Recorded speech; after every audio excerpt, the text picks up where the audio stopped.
time for just a few questions. Can you give us an update on the travel bans, please, Stephen? I don't have any specific update on the travel bans, but as you know, the president issued an executive order on his first day in office asking for the State Department to assess travel conditions, safety issues, national security issues around the globe, and then under that requirement, they were asked to send a report, which we should be receiving soon, to the White House, that will provide those recommendations, and we eagerly look forward to receiving it. Stephen, can you give us an update on the actions that Mexico has taken on the border? What do you think of them, and is the president considering lifting those fentanyl-related tariffs in a couple of weeks here when that pause runs out? I don't have an update to provide right now on that. Obviously, because of President Trump's diplomacy and leadership, Mexico, since inauguration, has significantly increased the presence of troops on the border, has taken numerous actions that the U.S. government has asked them to take with respect to immigration, enforcement, and border security. The two most significant issues, of course, that imperil our safety and security right now are fentanyl and the cartels. And obviously, the president is expecting the government of Mexico to take a lot more action urgently in those two areas. And when we have a progress report to give you on that, we will. Is it possible that we could see both the reciprocal tariffs, Stephen, and the fentanyl tariffs remain in place on Mexico, or both on the table right now? I don't want to provide any updates right now on that, except to say when we have more information on the fentanyl and cartel piece, we will provide it to you. Stephen, the White House has released videos and images of these alleged gang members who were detained and deported. Why not release their names? Well, they are actually foreign terrorists and alien enemies of the United States. And everything that we do is for operational security reasons. We are dealing with one of the most dangerous terrorist organizations on planet Earth. They inflict pain for the sport of it. They relish in torture and murder. They relish in inflicting maximum physical suffering on their targets and victims. They're even more ruthless and violent than MS-13. And so operational security and public safety and national security are always going to guide any decisions that are made in this regard. Stephen, I'm from Australia. There's a lot of interest back home in why the president ultimately decided not to give Australia an exemption to the steel tariffs after saying that he would greatly consider it. And secondly, should Australia exports a lot of beef to the US, billions of dollars worth, should we now expect tariffs on beef to come in the next round? Well, no updates to give on that except to say that the health of and the strength of our steel and aluminum industries is essential for our national security and our defense industrial base. You were about to ask a question? If things go your way in court this afternoon regarding the Enemies Act, how many more flights do you anticipate would head towards El Salvador in the coming days? Well, I'm not going to reveal details of the president's full plan and the administration's full plan with respect to the dismantlement and eradication of TDA. But a few points on this. One is that the president reserves the right to exercise all necessary authorities to secure the homeland and to repel any invasion or incursion. The judge, which is truly beyond comprehension and belief, issued his unlawful order without even receiving any information on this terrorist organization, on the diplomacy that had been conducted internationally by the Secretary of State, any briefing from the intelligence community, any information at all, let alone the fact that he's trying to issue the movement of aircraft that are operating outside the United States, the legal equivalent of directing troop movements overseas or moving around an aircraft carrier on matters of essential national security. It is certainly, I would think without question, the most unlawful order that any district court judge has issued in our lifetimes without even a close second. And it put the lives in danger of the Homeland Security personnel on those aircraft, and it jeopardized enormous, massive diplomatic and security issues across the entirety of the Western Hemisphere. At a fundamental level, a district court judge has no authority to direct the national security operations of the executive branch. The president is operating at the apex of his authority when you are dealing with questions of invasion and questions of alien enemy infiltration, as well as the expulsion of terrorist illegal aliens from the country. That's the president operating at the absolute apex of his constitutional authority. And the founding generation that wrote this law very clearly, these are the same people who wrote the Constitution, very clearly wanted to ensure the president had the broadest range of authority to remove from the nation non-citizens who are part of an alien enemy force. And that's the authority the president has. And in the coming days, you will see the full suite of presidential authorities used to extirpate this gang, this terrorist organization from our soil. So is another American be concerned they'll be deported without due process? Well, use the word Americans, we're talking about illegal alien foreign terrorists. So illegal alien foreign terrorists should be concerned that they will be deported from the country, because they will be deported from the country. Yes? Is the president set on the 200% tariffs on European wines and spirits, and what will you do to make these tariffs? I won't be making any further announcement on tariffs today. The president has made his statements on tariffs, and the whole world is on notice that we are going to be treated fairly in this country economically. We're going to bring back our manufacturing base. We're going to bring back our jobs. President Trump's not going to let anyone take advantage of us anymore. You said the judge's order was illegal. Is it because the TRO was illegal that the planes didn't turn around for the oral order from the judge? The actions of the Departments of Justice, Homeland Security, and Defense were not in conflict with the judge's order. But at the same time, it is also true that the judge's order was patently unlawful. Beyond unlawful, it was an outrageous assault on the Constitution, an outrageous assault on the sovereignty of the nation, and on democracy itself. The American people elected a president on an explicit promise. By the way, for those of you who followed the campaign, how many times was the Alien Enemies Act discussed in the campaign, right?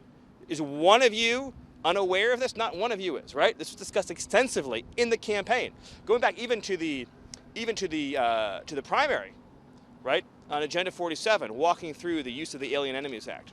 The American people voted for this specific action to occur, and it has occurred, and it is occurring, and it will continue to occur. And the idea that a single district court judge has the authority to direct, as though they were the president, the movement of airplanes around the globe is, again, it is the most outrageous thing I've seen from a district court judge in my lifetime, but frankly, going back multiple lifetimes. So, to that point, yes. Does the president believe that he needs the Enemies Act to successfully remove these individuals? The president has a vast array of authorities to remove illegal aliens. The Alien Enemies Act provides provides particular and additional authorities to achieve these removals as quickly and as expeditiously as possible. But most importantly, it allows it to occur in a way that ensures the lowest level of risk for the American people, the least possibility of individuals absconding, escaping, or otherwise frustrating their removal. Stephen, we all heard President Trump mentioning Colombia and mentioning when President of Colombia didn't want to accept those deportation flights as an example of what they shouldn't do. Is that relationship with Colombia back to its good place again after that? My understanding is that we have full, unrestricted cooperation on migration with Colombia. Stephen, so the president last night said that President Biden's pardons of those involved in the January 6th committee are void. Does it mean that he might have plans to further investigate either January 6th or a 2020 election? Well, I mean, the president said since this is an important point, by the way. It's not just that the pardons were signed with an auto pen. It's that clearly the former president, Joe Biden, had absolutely no awareness of or any clue about what was being signed in his name when he's on a beach in Delaware doing God knows what. In other words, you have all these instances where you can show that something was signed by an auto pen when Joe Biden was not even physically present, aware, around at all. And so the accumulation of evidence makes clear that Joe Biden had no awareness, no knowledge, no participation, and frankly, in the administration of government for 4 years, but in particular, in this case, with respect to these pardons, which then means, of course, the Department of Justice has its own authorities to pursue as it sees fit. Any other questions? Stephen, on the same note, are you aware of any investigations that the president has called for into any of the people who were on the January 6th committee? Well, I mean, the president has been clear publicly for a long time about his view about the misconduct that has occurred. For example, the erasure of all of the records, what can only be described as one of the most preposterous cover-ups that we've ever seen. And again, the Department of Justice has its own authorities and is able to pursue those under the direction of the Attorney General. Any other questions? A question about legal immigration. Are you thinking of changing the rules for lottery system Well, no update on that today, although we did get a question earlier about the travel ban and the national security issues that will be coming to the fore soon. Yes? I had a question on that. Can you give us a sense of the scope you're considering with the potential travel ban? And then for a country like Afghanistan, are there any considerations being Well, made I'm not able to get for into people who I'm go not to able to get into Afghanistan? details or countries or anything. This is all very premature. And for those of you who are familiar with this from the previous administration, it's a security assessment that's been made on a wide variety of factors. Do they accept their deportees? Do they share security information? Do they have good biometrics? Do they have control over their own territory? Do they engage in intelligence sharing? There's a wide variety of assessments that go into the determination. Any other questions? Let me take. Shake these guys' heads on and televise it or videotape. Well, they're in the custody of a foreign government now, so those questions would be best directed to a foreign government that has agreed to accept custody of deported aliens, which is one of many important features of our system of international law, is that when you have a country that has issues with the United States, as for example Venezuela does, that other countries can accept third-party nationals. Yes? Just to clarify on that, so did Venezuela say they would not take them back? I have no update to provide on the U.S. foreign policy with respect to Venezuela. But again, the United States, when it's conducting removals, has always had the ability, if you're here illegally, to be sent to a willing country to accept you. And that country has its own processes and procedures consistent with its own international and legal obligations with respect to custody. Any other questions? But the flights to Venezuela, are they going to continue, like paid for by Maduro? As you said? It's our expectation that we will be receiving. The president put out a post a short time ago saying that he felt the flights to Venezuela were not fast enough, and we hope that we'll have an update on that soon, and that we'll obtain full cooperation. Any further questions? Even a question on the difference between the written order and a verbal order. Caroline was asked about this in the briefing, and she sort of suggested that maybe the administration doesn't necessarily view these as having the same weight. Is it the administration's understanding that you would comply with the verbal order? Well, again, the whole thing is just preposterous. So, as the Department of Justice has said in writing, nothing that the administration did conflicted with the court order. But there's a bigger issue here, which is the court order is patently unlawful.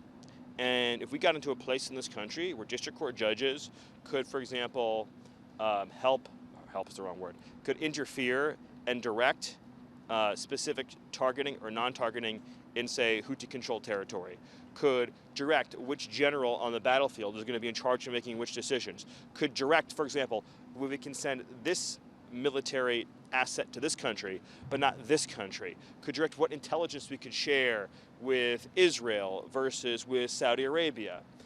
If a district court judge can be involved in the conduct of our foreign policy, under no definition do we have a democracy in this country.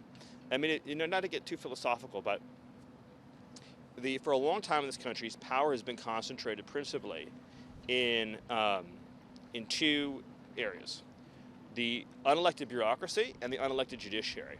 And power has been increasingly concentrated in these two areas. And in the case of the hard left, the judiciary takes steps to protect the bureaucracy, and that further it shrinks the circle in which democracy is occurring. So take an example, just like firing recalcitrant bureaucrats. So bureaucrats serve at the pleasure of the president. The president is elected by the American people. So you have unelected judges protecting the jobs of unelected bureaucrats to pursue their own policy preferences. So when Americans vote for big shifts in policy, they're voting for the president. And so we tend to think about executive power as this, well, it should be, and we ought to think about it as being a unified power. But what it's become increasingly is a severed power, and more of it has been accumulated in the bureaucracy. And then when unelected judges empower the bureaucracy. So for example, there's a large section of our bureaucracy that doesn't want to deport any of these aliens, right? And they collude with the ACLU and the judiciary to try to keep them here in this country. So this is really about the restoration of democracy and saying that the person that's elected by the whole American people can implement these big policy shifts. Otherwise, what you have, which has unfortunately afflicted a lot of the Western world, is a situation where voters can't vote for the change that they want. And so this is really fundamentally about democracy. The American people said to get these terrorist gangs the hell out of our country, The president has plenary authority under the Constitution, under the Alien Enemies Act, under the INA, under core Article 2 powers to achieve that. And no district court judge who presides over just some small, like little geography of the whole country could possibly presume to have the authority to direct the expulsion of terrorists from our soil, who, by the way, are also here illegally. Thank you, everybody. Steve,